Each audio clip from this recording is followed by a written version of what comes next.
প্রিয় শিক্ষার্থীরা, তোমরা এখন দেখছো remedial online class. Remedial online ক্লাসের পক্ষ থেকে সকলকেই স্বাগতম।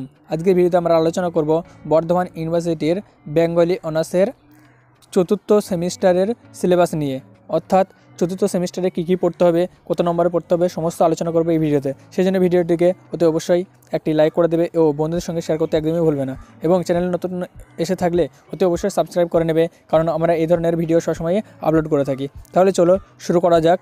চতুর্থ সেমিস্টারে বর্ধমান ইউনিভার্সিটি বেঙ্গলি অনার্সের কী রয়েছে দেখো। চতুর্থ সেমিস্টারে প্রথমত তোমাদের 3টে পত্র রয়েছে, CC8, CC9, CC10, অর্থাৎ অষ্টম পত্র এবং নবম পত্র ও দশম পত্র।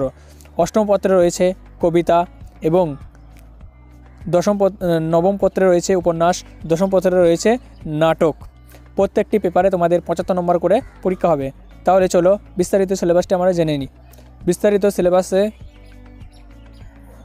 তোমাদের রয়েছে যেগুলি, সেগুলি তোমরা দেখে নাও।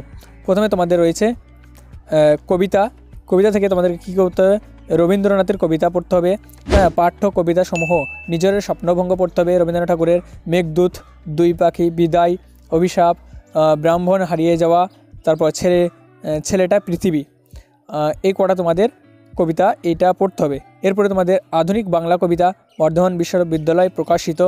দেখো, পাঠ্য কবিতা বনলতা সেন, জীবনানন্দ দাশ এবং মানুষ, কাজী নজরুল ইসলাম। তারপর শাশ্বতী, সুধীন্দ্রনাথ দত্ত, সঙ্গতি, অমিয় চক্রবর্তী, হারিয়ে, প্রেমেন্দ্রনাথ মিত্র, একখানা হাত, বুদ্ধদেব বসু, তুমি শুধু 25শে বৈশাখ, বিষ্ণু দে, ভারতবর্ষ, দীনেশ দাস, একটি কবিতার জন্য, সুভাষ মুখোপাধ্যায়, কলকাতার যিশু, নীরেন্দ্রনাথ চক্রবর্তী, প্রিয়ত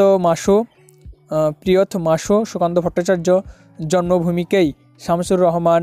তারপর বাবরের প্রার্থনা, শঙ্খ ঘোষ, যেতে পারি কিন্তু কেন যাব, শক্তি চট্টোপাধ্যায়, উত্তরাধিকার, সুনীল গঙ্গোপাধ্যায়। এই সমস্ত কবিতা লেখক দিয়ে আছে পাশাপাশি। এই সমস্ত কবিতাগুলি তোমাদেরকে পড়তে হবে। এরপরে তোমাদের দেখো CC9, অর্থাৎ উপন্যাসে কী কী পড়তে হবে। চন্দ্রশেখর, বঙ্কিমচন্দ্র চট্টোপাধ্যায়ের লেখা চন্দ্রশেখর উপন্যাস পড়তে হবে, এবং গণদেবতা, তারাশঙ্কর বন্দ্যোপাধ্যায়ের লেখা, এই দুটো উপন্যাস তোমাদেরকে পড়তে হবে নবম পত্রে। এবং দশম পত্রে কী কী পড়তে হবে? নাটক, নীলদর্পণ, দীনবন্ধু মিত্র এবং শরদোৎসব, রবীন্দ্রনাথ ঠাকুর, এই দুটো তোমাদের নাটক রয়েছে, দুটো উপন্যাস রয়েছে ও কবিতা রয়েছে। এগুলো তোমাদের চতুর্থ সেমিস্টারের সিলেবাস বেঙ্গলি অনার্সের জন্য।